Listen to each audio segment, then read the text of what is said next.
ভারতের শত রিকোয়েস্টেও মন গলানো গেল না প্রধানমন্ত্রী তারেক রহমানের। দিল্লি হয়তো ভেবেছিল একটু ডাক দিলেই বুঝিয়ে আগের মতো দৌড়ে যাবে ঢাকা, কিন্তু না। দিন যে বদলেছে তা এবার হাড়ে হাড়ে টের পাচ্ছে ভারতের সাউথ ব্লক। ভারত সফরের জন্য এমন 3টি কঠিন ও কঠোর শর্ত ঢাকা জুড়ে দিয়েছে, যা শুনে রীতিমতো ঘাম ছুটছে দিল্লির। স্পষ্ট জানিয়ে দেওয়া হয়েছে, ফ্যাসিস্ট শেখ হাসিনাকে ফেরত পাঠানো, শহীদ শরীফ ওসমান হাদি হত্যাকাণ্ডের আসামিদের হস্তান্তর এবং ভারতের মাটিতে বসে বাংলাদেশের বিরুদ্ধে সব ধরনের ষড়যন্ত্র বন্ধ না করা পর্যন্ত ভারতের মাটিতে পা রাখবেন না প্রধানমন্ত্রী। হ্যাঁ দর্শক, ঠিক এমন মেরুদণ্ড সোজা এবং আপোষহীন প্রধানমন্ত্রী তো আমরা চেয়েছিলাম। কেন হঠাৎ ভারতের প্রতি এতটা কঠোর হলো ঢাকা? মোদী সরকারই বা এখন কি করবে? পুরো সমীকরণটি বুঝতে দেশ নিউজ 24-এর এই এক্সক্লুসিভ প্রতিবেদনটি একদম শেষ পর্যন্ত দেখতে থাকুন। গত সপ্তাহে যখন ভারতীয় হাই কমিশনার দীনেশ ত্রিবেদী প্রধানমন্ত্রী তারেক রহমানের সাথে দেখা করতে এলেন, তখন ভারতীয় মিডিয়া রীতিমতো আনন্দে নেচে উঠেছিল। তারা ফলো করে প্রচার করতে শুরু করলো যে আগামী সপ্তাহে হয়তো ভারত সফরে আসছেন বাংলাদেশের সরকার প্রধান। ব্রিক্স সম্মেলনেও ভারতের পক্ষ থেকে একটি আনুষ্ঠানিক আমন্ত্রণ জানানো হয়েছিল। ভারতীয় গণমাধ্যম এমনভাবে খবর প্রচার করছিল যেন ঢাকা দিল্লির ডাকে সাড়া দিতে পুরোপুরি প্রস্তুত হয়ে বসে আছে। তাদের বদ্ধমূল ধারণা ছিল গত 1.5 দশকের মতো বাংলাদেশের বর্তমান সরকারও হয়তো ভারতের গুড বুকে থাকার জন্য মুখিয়ে আছে এবং দিল্লির ইশারায় ঢাকার পররাষ্ট্রনীতি চলবে। কিন্তু সবাইকে চমকে দিয়ে সেই সম্ভাবনাকে রীতিমতো নাকচ করে দিয়েছেন প্রধানমন্ত্রী তারেক রহমান। শুধু নাকচই করেননি, উল্টো ছুড়ে দিয়েছেন 3টি সুনির্দিষ্ট ও কড়া শর্ত। স্পষ্ট জানিয়ে দেওয়া হয়েছে, এই শর্তগুলো মানলেই কেবল ভারত সফরের কথা চিন্তা করবেন বাংলাদেশ, অন্যথায় নয়। দিল্লির সাউথ ব্লক এতদিন ধরে যে ছক ঢাকার রাজনীতিকে নিয়ন্ত্রণ করার স্বপ্ন দেখত, সেই পুরনো ছক আজ পুরোপুরি অকেজো হয়ে গেছে।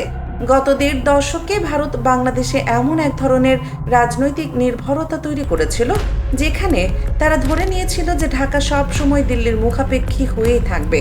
কিন্তু 2026 সালের এই নতুন রাজনৈতিক সমীকরণে এসে তাদের সেই ভ্রান্ত ধারণা ভেঙে চুরমার হয়ে গেছে। কিন্তু হঠাৎ কেন এতটা কঠোর হলো ঢাকা? এর পেছনের কারণটা একেবারে স্পষ্ট। গত 5ই আগস্টের পর দিল্লিতে বসে আন্তর্জাতিক অপরাধ ট্রাইব্যুনালের দণ্ডপ্রাপ্ত শেখ হাসিনা যখন প্রকাশ্যে ভার্চুয়াল সংবাদ সম্মেলন করলেন এবং রাজনৈতিক তৎপরতা চালানো শুরু করলেন, তখন থেকেই পরিস্থিতি সম্পূর্ণ বদলে যায়।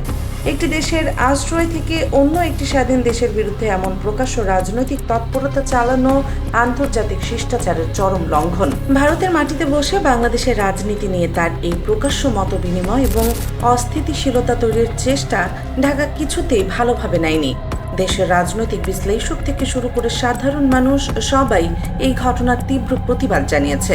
তাদের কথা পরিষ্কার, মানবতা বিরোধী অপরাধে সাজাপ্রাপ্ত একজন আসামিকে কোনোভাবেই রাজনৈতিক আশ্রয় দিয়ে বাংলাদেশের বিরুদ্ধে ষড়যন্ত্র করার সুযোগ দেওয়া যায় না।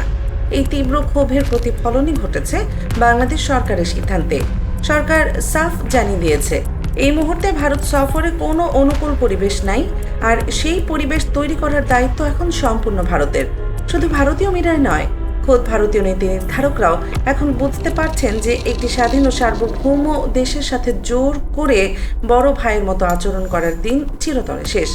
চলুন এবার গভীরভাবে বিশ্লেষণ করে দেখি সেই 3টি শর্ত যা ভারতকে রীতিমতো বেকায়দায় ফেলে দিয়েছে।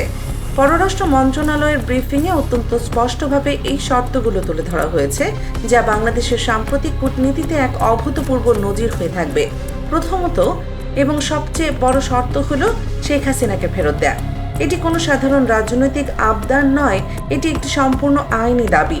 2013 সালের দ্বিপাক্ষিক বন্দি প্রত্যার্পণ চুক্তি কথা স্মরণ করিয়ে দিয়ে ঢাকা স্পষ্ট করেছে যে মানবতা বিরোধী অপরাধে দণ্ডপ্রাপ্ত শেখ হাসিনা এবং অন্যান্য পলাতক আসামিদের অনতিবিলম্বে বাংলাদেশের কাছে হস্তান্তর করতে হবে। মজার বিষয় হলো, এই বন্দি প্রত্যর্পণ চুক্তিটি কিন্তু শেখ হাসিনার আমলেই স্বাক্ষরিত হয়েছিল, আর আজ সেই চুক্তির আলোকে তাকে ফেরত চাইছে বাংলাদেশ। প্রথম শর্তের এই বিষয়টি এখন শুধু 2 দেশের মধ্যেই সীমাবদ্ধ নেই, এটি আন্তর্জাতিক মহলেও ব্যাপক আলোড়ন সৃষ্টি করেছে। ঢাকা খুব সুকৌশলে প্রমাণ করে দিয়েছে যে তারা আইনের বাইরে গিয়ে কোনো দাবি করছে না।